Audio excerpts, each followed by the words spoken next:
తాకట్టులో ఉన్న బంగారాన్ని విడిపించి ఆ రోజున్న మార్కెట్ ధర కట్టి మిగిలిన డబ్బును మీకు అందిస్తుంది SVS Gold. Oh sorry, I totally forgot. నేను మీకు సెకండ్ వైఫ్ లా అనిపిస్తుంది. ఏం నువ్వు అనేది? అఫీషియల్ వర్క్ కదా, అందుకే వర్కే మీకు ఫస్ట్ వైఫ్ అని అక్కడే ఉన్నారు. అయ్యో, ఏమైంది? గుడ్డల పైన ఆరేసి తీయడం మర్చిపోయాను. ఓకే, మళ్ళీ కాల్ చేస్తాను. బాయ్. Ready sir. ఏంటి సార్ రెడీయా? చూస్తున్నాను సార్. సార్ మీరు చెప్పిన టైం నుంచి ఫాలో అవుతున్నాను సార్. యా, కెమెరా 2 మాత్రం మ్యాక్సిమైజ్ చేయండి.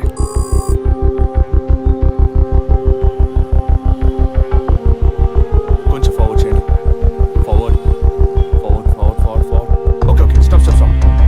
Back back back back. ఇంకొంచెం ఇంకొంచెం. యా, ఫ్రేమ్ బై ఫ్రేమ్ వెళ్ళండి. స్లో. ఫ్రీజ్. సార్ ఈ బండి సార్.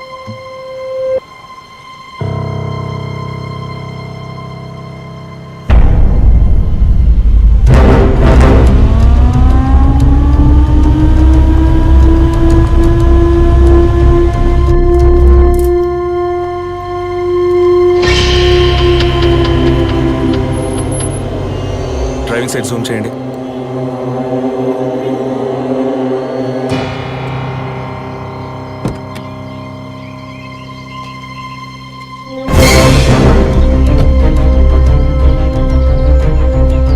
ఫోకస్ క్లియర్గా లేదు. పక్క సీట్కి రండి. Full tight.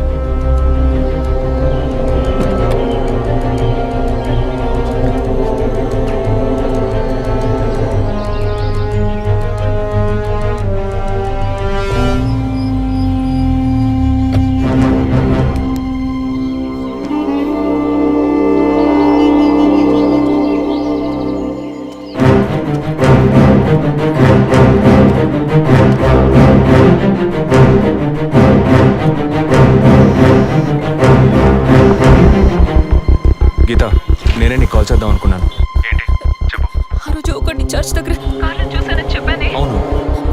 వాడు నన్ను వెతుకుంటూ ఇంటికే వచ్చాడు. ఏంటి అనేది? అదే కారు. వాడు మాత్రమే కాదు, ఆ రోజు చైన్ పట్టుకు లాగాడి వాడు కూడా ఉన్నాడు. మిగతా ఇద్దరు కూడా ఉన్నారు. నువ్వెక్కడున్నావు? ఇంట్లోనే ఉన్నాను. నేను చెప్పేది విను. ముందు మెయిన్ డోర్ని లాక్ చేయి. ఎందుకు? నేను చెప్పింది మాత్రమే చేయి. ముందు నువ్వు వెళ్ళి మెయిన్ డోర్ని లాక్ చేయి. Tirupati sir I need a bike. Already ready చేసి ఉంచారు సార్. రైట్, వాడిని సీజ్ చేయరా. మిగిలిన అన్ని డోర్స్ మూసేయ్.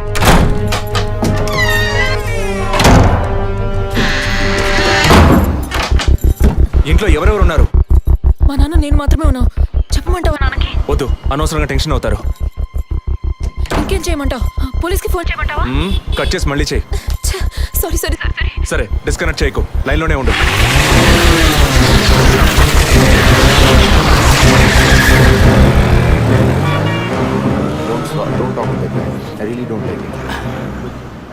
ఓరినా డాంకీ ఎగ్గు ఇలాంటోడే లేచిపోయిన పెళ్ళని తిరిగి వస్తుందని ఫ్లవర్ బెడ్ మీద పడుకున్నట్ట. గీత, కెన్ యు హియర్ మీ? వెంటనే ఇంట్లో ఉన్న ఏసీ, ఫ్రిడ్జ్, ఫ్యాన్ అన్ని ఆఫ్ చేయి.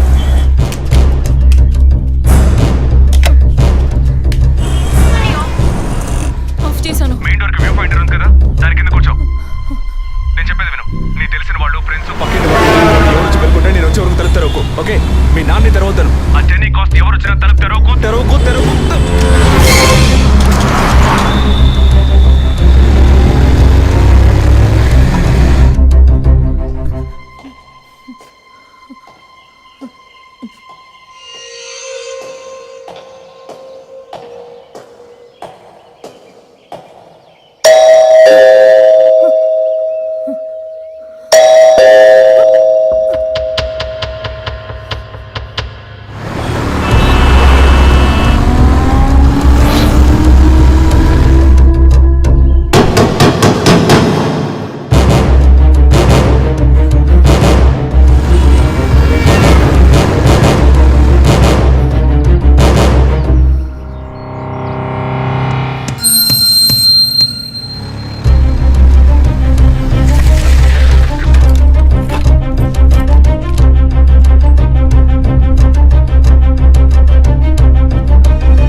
కింద ఏ బండి లేదు. అవునవును, ఎవరు లేరు. అదే అర్థం కావట్లేదు. నేను చెప్పే వరకు తలుపు తెరవకు. నువ్వు లోపలే ఉండు. ఏయ్, సార్ ఎక్కడి నుంచి వస్తున్నావు? Second floor sir. ఇక్కడ ఏదైనా కారు ఉంటుంది చూసావా? లేదు సార్, ఏది చూడలేదు సార్. పో. Okay sir.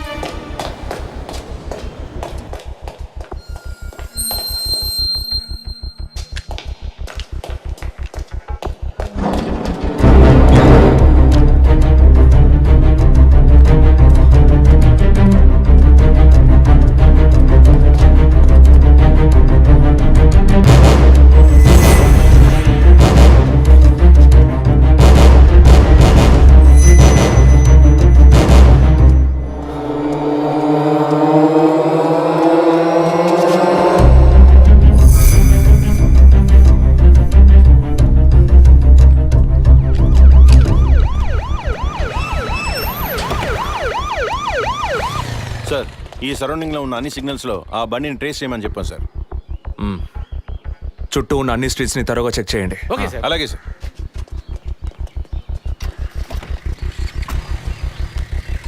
ఏయ్, నిజంగానే వాళ్ళు వచ్చారా లేక నన్ను రప్పించడానికి నువ్వు వేసిన ప్లానా? నా టెన్షన్ చూస్తే నీకు ఎగతాళిగా ఉందా? ఓకే ఓకే, కమాన్ కూల్. ఇక్కడ ఎవరికి తెలియకుండా 2 పోలీసులు మఫ్టీలో సెక్యూరిటీగా ఉంచాను. సెక్యూరిటీయా? అవును. ఎప్పుడైతే వాళ్ళని ఇల్లు వెతికి నిన్ను ఫాలో చేసి వచ్చారో ఇక మనం ఎంతో జాగ్రత్తగా ఉండాలి.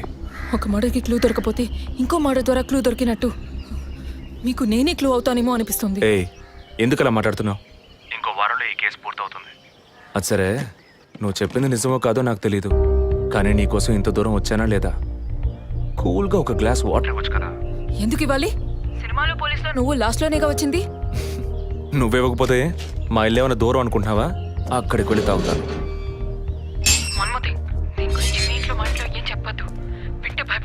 హే, ముఖ్యంగా ఇది నాకు అఫీషియల్. ఒక పోలీస్ ఆఫీసర్గా ఎవరికి ఏది చెప్పాలో ఏది చెప్పకూడదో నాకు తెలుసు. Okay, you take care. I'll call back. Okay, bye.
Time of death కాస్ట్ చేశారు. అయ్యయ్యో అభి, నా బిడ్డ సుఖపడుతుందని మీ ఇంటి కోడలు చేసాం. ఇలా అర్థాంతరంగా వెళ్ళిపోయింది. అయ్యో. అప్పుడప్పుడు నాతో అనేది ఒక మంచి ఇల్లాలిగా ఉండడం కన్నా ఒక బిడ్డకు తల్లిగా ఉండడమే ముఖ్యమా? అందరూ అదే అంటున్నారు. అంటే నేను పిల్లల్ని కనే మెషిన్నేనా? నాకంటూ ఏ విలువ లేదా అని ఏదేదో అనేదిరా. కానీ ఈ సమయంలో ఇటువంటి ఘోరమైన పని చేస్తుంది అనుకోలేదురా.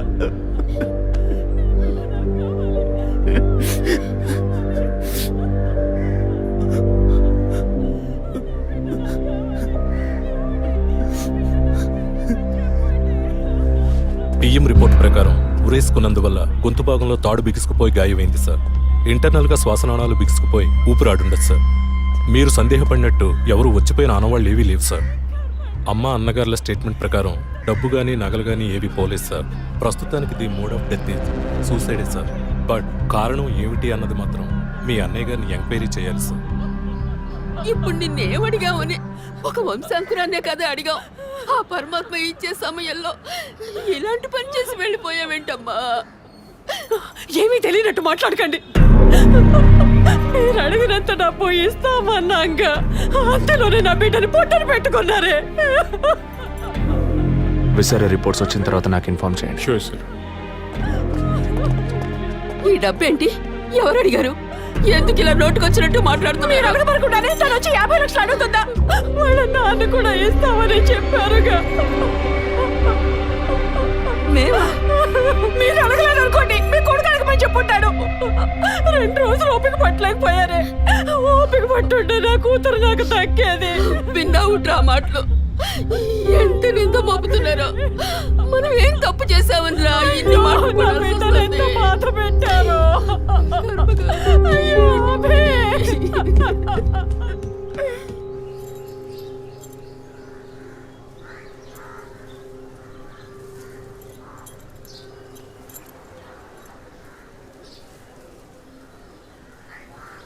విజయ్, నీ దృష్టిలో మీ అన్న వదిన గొప్ప అయితే కావచ్చు, కానీ నాకు అలా అనిపించలేదు. ఏమనుకుంటున్నావో క్లియర్గా చెప్పు. మీ ఇంట్లో తీసిన ఫ్యామిలీ గ్రూప్ సెల్ఫీని ఫేస్బుక్లో పెట్టానన్నాను కదా, అది చూసి నా ఫ్రెండ్ రేఖ ఎప్పట్లా నాకు ఫోన్ చేసింది. మీ వదిన ప్రెగ్నెంట్గా ఉందని చెప్పినప్పుడు తను మీ అన్నయ్య గురించి నాతో ఓ మాట అంది. ఏమంది? తను ఒక డాక్టర్. ఓ 6 monthsకి ముందు తను వర్క్ చేసే ఫర్టిలిటీ హాస్పిటల్కి మీ అన్నయ్య మాత్రం ఒంటరిగా వచ్చారట. పరీక్ష చేశాక పిల్లలు పుట్టే అవకాశం మాత్రం 10% కూడా లేదని చెప్పింది. ఏ ట్రీట్మెంట్ వల్ల ప్రయోజనం ఉండదంది. ఈ పరిస్థితిలో మీ వదిన ప్రెగ్నెంట్ ఎలా అయిందని నన్ను అడిగింది. తనన్నది అలా ఉంచు. నువ్వేమనుకుంటున్నావు? ఇందులో అనుకునేది ఏముంది విజయ్? మీ వదిన ఇంతకుముందు తను పనిచేసిన కంపెనీలో పాత కాంటాక్ట్స్ ఏమైనా అదే ఎక్స్ట్రా అఫైర్ ఎవరితైనా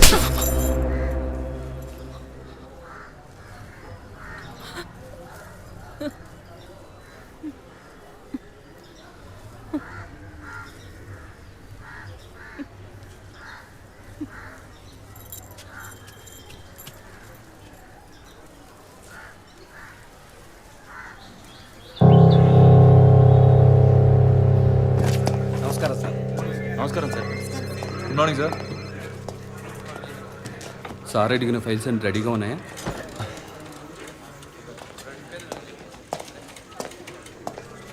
సార్, అభినయ్ గారి సారీ సార్, వదిన గారి విస్తారా రిపోర్ట్స్ ఇప్పుడే వచ్చాయి.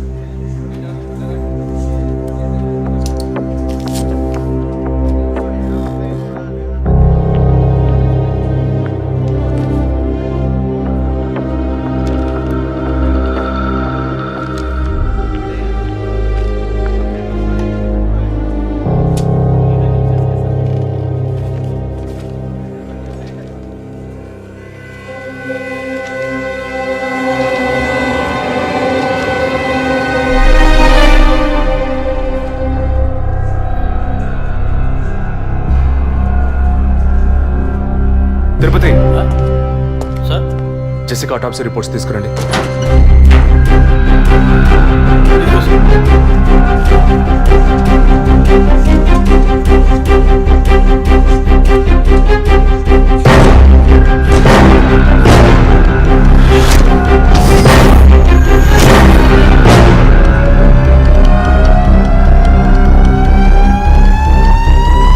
ఈ మెడిసిన్ గర్భంలోని పెండం ఎదుగుదల కోసం, దాని ఆరోగ్యం కోసం, ఇంకా పర్టికులర్ హార్మోన్ ఉత్పత్తి కోసం ఇవ్వబడుతుంది.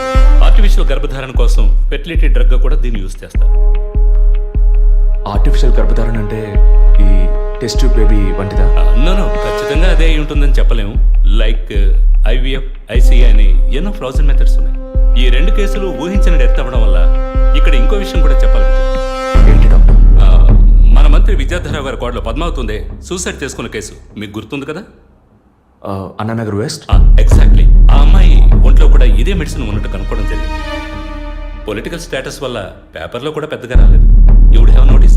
ఎస్ డాక్టర్, బట్ ముగ్గురు చనిపోయారు. దీనిలో ఎక్కడ ప్రాబ్లం ఉందనుకుంటున్నారు? ఎక్కడో తప్పు జరిగింది అనేది కన్ఫర్మ్ అయింది. ఆ మరణించిన వాళ్ళ భర్తలను గనక అడిగితే ఏదైనా క్లూ దొరకచ్చు.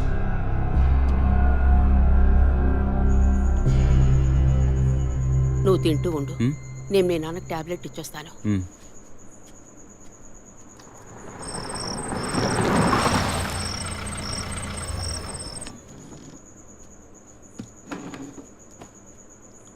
రారా, నువ్వు లేటా? వదిన కేసు విషయం మాట్లాడి రావడం వల్ల కొంచెం లేట్ అయింది.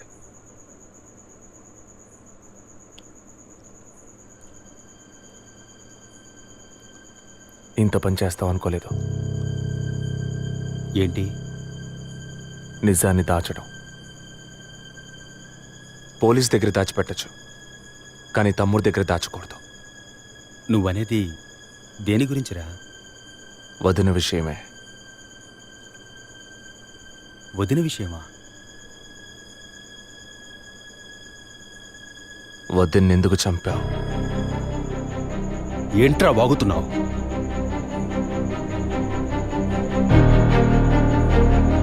నిజంగా వదిన కడుపులో ఉన్నది నీ బిడ్డేనా?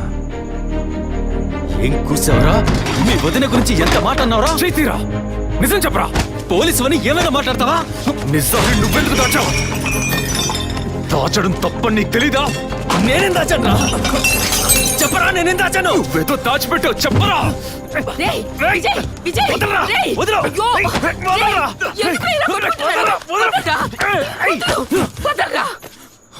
ఏమైందిరా మీకు? ఏం పనిరా ఇది?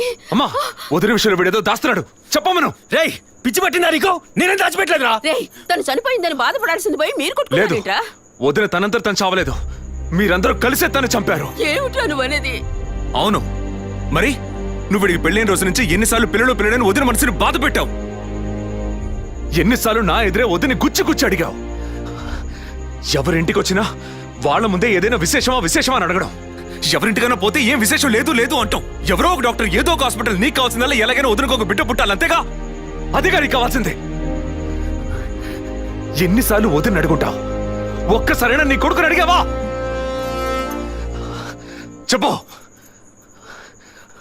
చెప్పమను. నిజమేరా,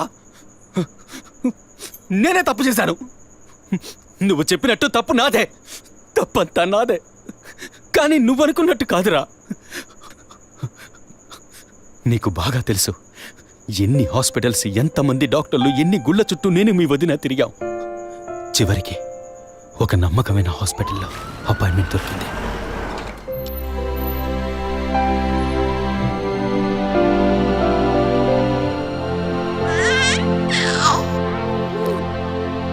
నమస్కారం. ఫస్ట్ టైం మా హాస్పిటల్కి వచ్చారు కదా? అవును డాక్టర్. ఎక్కడ మీరు వర్క్ చేసేది? ఆర్కే స్టీల్స్లో చీఫ్ ఇంజనీర్గా పనిచేస్తున్నాను. అంటే ఎక్కువ వేడి చేసే చోట పనిచేస్తున్నారన్నమాట. మీ సెక్షువల్ లైఫ్ ఆరోగ్యంగానే ఉంది. పిల్లల విషయంలో మాత్రం మీ స్పర్మ్ కౌంట్, అదే వీర్య కణాల సంఖ్య నార్మల్గా ఉన్నా మొబిలిటీ, స్పీడ్, హెల్దీనెస్ అన్ని వీక్గా ఉన్నాయి.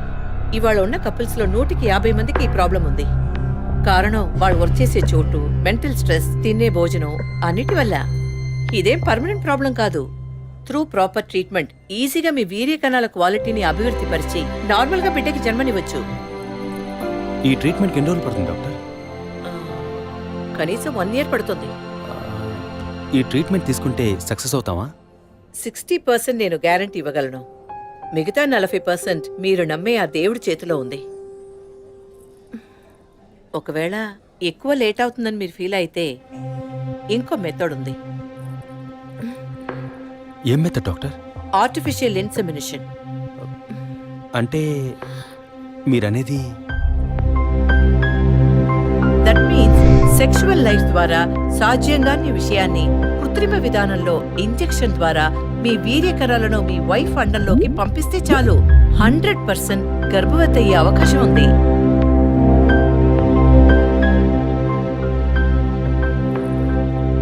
ఇందులో ఆలోచించడానికి ఏముంది? ఈ ప్రపంచంలో భర్త ద్వారా ఓ బిడ్డకి జన్మలివ్వలేని అమ్మాయిలు ఇంకొకరి వీర్య కణాల ద్వారా ఈజీగా పిల్లల్ని కంటున్నారు. మంచి అవకాశం ఉంది. పైగా మీ హస్బెండ్ది. ఆలోచించేదేముంది? తొలి రాగం చెరిపేను ఎదగెదూరం కను పాప దాటి వచ్చే కలైదారం కడుపు తడితే అభి, నీకు సంతోషమే కదా?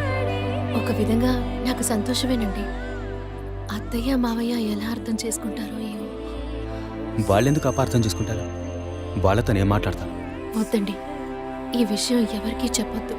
అత్తయ్య మావయ్యలు కూడా చెప్పొద్దు. విజయ్కి కూడా తెలియకూడదు, ప్లీజ్. Okay, don't worry. నేను ఎవ్వరికీ చెప్పను. 2 నెలల ప్రాపర్ ఫాలో అప్ తర్వాత ట్రీట్మెంట్ తీసుకున్నాం.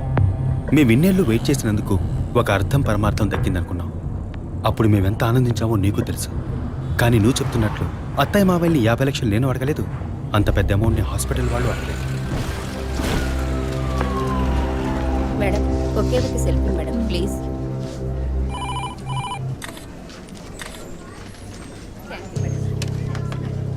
సార్ మీరు లోపలికి వెళ్ళొచ్చు. Thank you. Please be seated.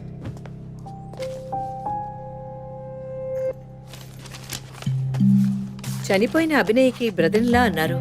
Really it's pity about that girl. Suicide చేసుకోవాల్సిన అవసరం ఏమొచ్చింది తనకి? ఇంకో 5 months లో పండంటి బిడ్డ చేతిలో ఉండేది. ఆర్టిఫిషియల్ ఇన్సెమినేషన్ మూలంగా పిల్లల్ని కనడం నిజంగా సేఫ్ అంటారా డాక్టర్? అంత మాట అన్నారేంటి? ఇక్కడ రిస్క్ అనే మాటకి చోట్లేదు. మీ వదిన చనిపోయిందని మీరు ఇలా మాట్లాడడం చైల్డిష్ గా ఉంది. మా వదిన మాత్రమే కాదు, ఆర్టిఫిషియల్ ఇన్సెమినేషన్ చేసుకున్న ఇంకో 3 చనిపోయారు. ఇది చైల్డిష్గా ఉంది కదా?